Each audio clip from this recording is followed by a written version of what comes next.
Hello বন্ধুরা, নমস্কার। আমি আরেকটি নতুন ভিডিও আপডেট নিয়ে চলেছি তোমাদের সামনে। তো বন্ধুরা, আজকে আমি আলোচনা করব এই কদিন আগে যে ঝড় বৃষ্টি হলো, কালবৈশাখী ঝড় বৃষ্টি। এই কালবৈশাখী ঝড় বৃষ্টিতে আপনাদের ফসল কীরকম আছে, অর্থাৎ কোন ফসলের কতটা ক্ষয়ক্ষতি হয়েছে, আমি সেই বিষয়ে আজকে বিস্তারিত আলোচনা করব।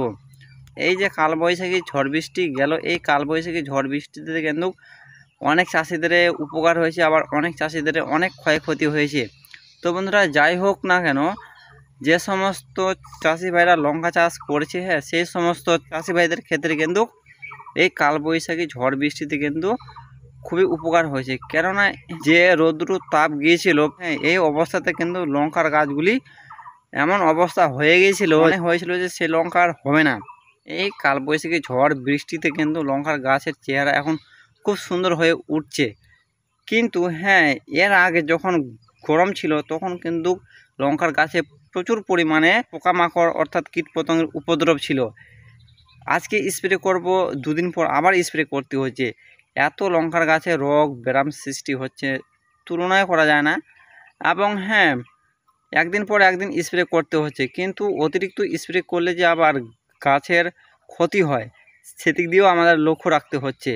অতএব এই গরমে কিন্তু লঙ্কার গাছের পক্ষে অন্যান্য ফসলের ক্ষেত্রে প্রচণ্ড কিন্তু ক্ষয়ক্ষতি হয়েছিল। কিন্তু এই যে কালবৈশাখী ঝড় বৃষ্টি গেল, এই ঝড় বৃষ্টিতে কিন্তু লঙ্কার গাছের ক্ষেত্রে বলো, কচু বলো, পাট জাতীয় ফসল, এই ফসলে কিন্তু খুবই উপকার হয়েছে। কেননা ঝড় বৃষ্টিতে কিন্তু যত রকমের লঙ্কার পতঙ্গ কিন্তু মারা গিয়েছে। অর্থাৎ লঙ্কাতে যে সাদা মাছি, রস চোষক পোকা, মাকড়ের উপদ্রব এবং আরও অনেক রকমের কীট পতঙ্গ আর কি লেগেই থাকতো লঙ্কাতে, সেটা কিন্তু আগের তুলনায় অনেকটা কম। এখন আমি লঙ্কার গাছের যে অবস্থা দেখছি তাতে খুব সুন্দর চেহারা হয়ে উঠছে। লঙ্কার গাছের আগাগুলো খুব ভালো ভালো পাতা বের হচ্ছে, ফুল ফলও আসছে। এর আগে লঙ্কার গাছের ফুল আসতো কিন্তু ফল হতো না। অতিরিক্ত গরমের কারণে লঙ্কার গাছ তার খাদ্য এবং জল সরবরাহ ঠিকমতোভাবে করতে পারছিল না, এবং সূর্যের প্রচণ্ড তাপে কিন্তু পাতাগুলি ঝলসানোর মতো হয়ে যেত। অতিরিক্ত কীটপতঙ্গের আক্রমণটা হয়ে গিয়েছিল।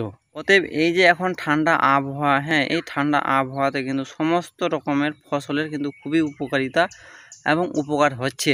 আজকের এই ভিডিওতে এই পর্যন্ত ছিল। যদি ভিডিওটি ভালো লেগে থাকে প্লিজ চ্যানেলটাকে সাবস্ক্রাইব করবে এবং একটা লাইক করে বেল আইকন ঘন্টিটা বাজিয়ে দিবে।